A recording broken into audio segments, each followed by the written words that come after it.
Chapter 10. The Hand of Justice.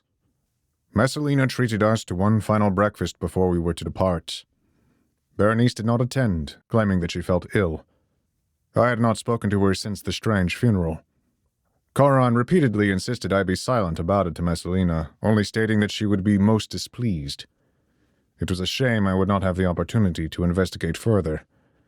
I confess my heart felt torn leaving Berenice, but my oath drew me to Calrathia, and there was no escaping it. "It has just occurred to me," Messalina said while eating some eggs. "I have not seen the book you are carrying to Calrathia. Do you mind if I hold it? You might be the last courier to ever venture beyond the border wall. It would be an honor to hold the text in my hands." It is an illuminated manuscript, and it is very precious. I cannot risk it being damaged, even by the touch of one's fingers. My excuse was half true. I did not want to risk it being damaged, but I was more concerned with Berenice's warning to keep my possessions close. Upon returning to my room, I checked that it was indeed still there. I slept with my satchel in my arms that night, and always kept a hand on it in the days following. Even now, it lay next to me in my seat. I expected Messalina to insist, but she shrugged her shoulders and continued the conversation. She had been in an unusually good mood that morning, almost as good as when we had freed her from Crixus. I glanced over at Garion, who seemed to notice her elated behavior as well. Nevertheless, we continued our friendly chatter. Charon came by and nodded as Messalina whispered instructions. I was too busy savoring the food to pay attention. It likely would be my last meal before the long journey ahead.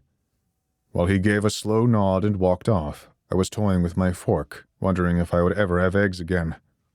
I recall it was quiet that morning. I have always found silence a comfort, but I only realized later that it had not been the peaceful quiet I had grown to love. Instead, it was the holding of a deep breath, the world dreading a terrible plunge. Had I known what I knew now? Well, it is best not to dwell on the past and on what cannot be changed. A scream broke our pleasant meal. The horrible wail trailed off, but I instantly recognized it as Berenice's. Garion and I both rushed to our feet, gripping our swords, and we ran to her. Entering the forum, we found Berenice on her knees. Placed on the ground was an empty casket with its lid ajar, the same coffin that once held the infant. We ran over to her, though we could offer her no aid. I looked over the coffin, confused at how it could have come here. I had seen it lowered in the grave with my own eyes. Berenice was inconsolable. She sobbed over the empty casket, crying and weeping. Her face was wet with tears, and her sword was forgotten on the floor behind her. I had never seen such heartbreak before, and all I could do was place my hand upon her shoulder, wishing the world that I could ease her pain. Messalina appeared down the hall. Berenice saw her, and for the first time I saw a look of hatred cross her face. "You! What did you do with him?" She shrieked. "It was an ill-gotten mongrel, a mistake. You trespassed by burying the thing among our ancestors as I expressly forbade. I had no choice but to intervene. He was your son." Messalina shrugged. "It was an inconvenience." I had little more knowledge than Garion, but we both drew our swords upon Messalina as she smiled hideously at Berenice's torment. She turned to us. "You would do well to put your swords away." "What did you do with the boy?" I yelled. "I threw it out," Messalina somberly replied. "as I should have done from the beginning if my sister had not insisted on keeping the body." Berenice threw herself over the coffin and wept bitterly. Messalina turned to us. "If you should know the full story, then I shall regale it to you. I took Crixus into my household, yes. I had relations with him, hoping he would be a faithful servant. I drank deeply of the dry nectar, but I conceived anyway.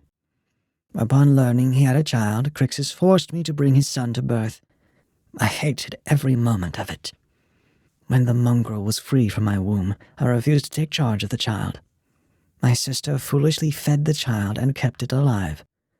When I could bear the indignation no longer, I smothered the creature so it would not suffer to live. Crixus took us in the night in vengeance for my act." I would have struck her down in that instant, such was my rage.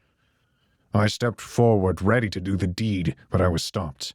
Charon, who had been still as a statue in the hall, moved himself between me and Messalina. As your oath binds you, so am I to the master of this house. He raised a sword from his white robes. I cannot act otherwise. Garion also readied his sword, and he would have taken Messalina's head, but the mannequin was a formidable foe. Charon could not bleed, nor could he be tired or worn down. Had it been the two of us against him, we would have likely perished.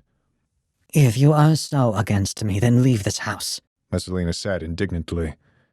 I do not wish to spill your blood in my home, and if you are concerned for the safety of Berenice, do not be troubled. I will take care of my foolish sister. Our business ends here. I could tell very well that it had not, but I had little choice. Fighting the mannequin would risk throwing my life away, and my duty was a greater obligation. To be struck down before I had even stepped foot on the great ice plain was an unbearable thought.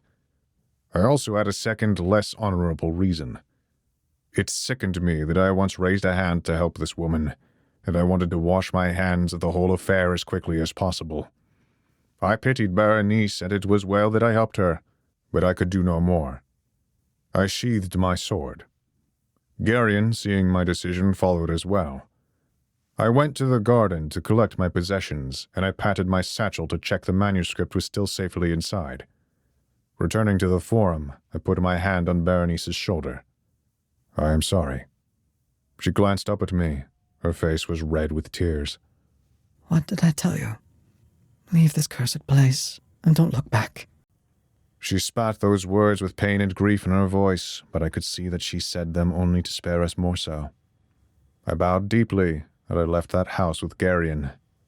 I noticed Charon bow as well, and I knew then that they were both captives to Messalina.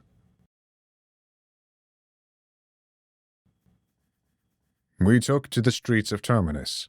Neither of us talked, having lost the mood. For myself, I hated what had happened. It is a pernicious fancy of mine that all good that comes my way becomes evil in due time.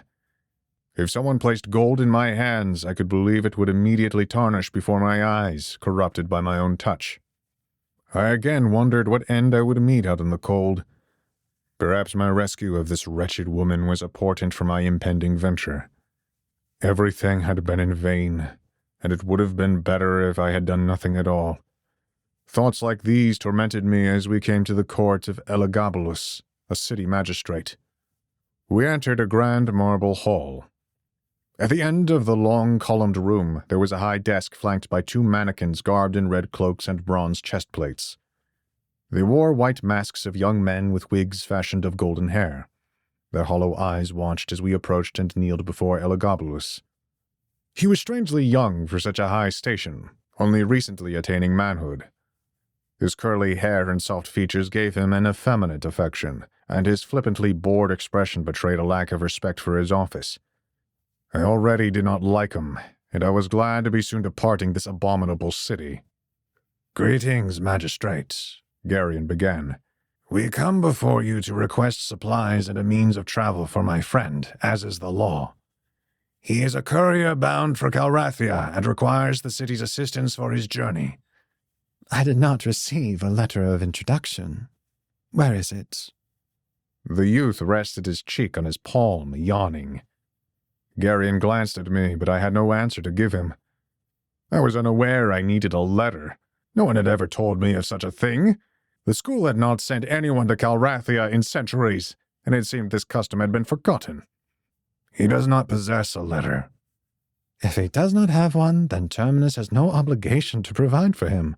I suggest you return to your school and procure one. To say I was dismayed would be a gross misuse of the word. What he was proposing was insanity.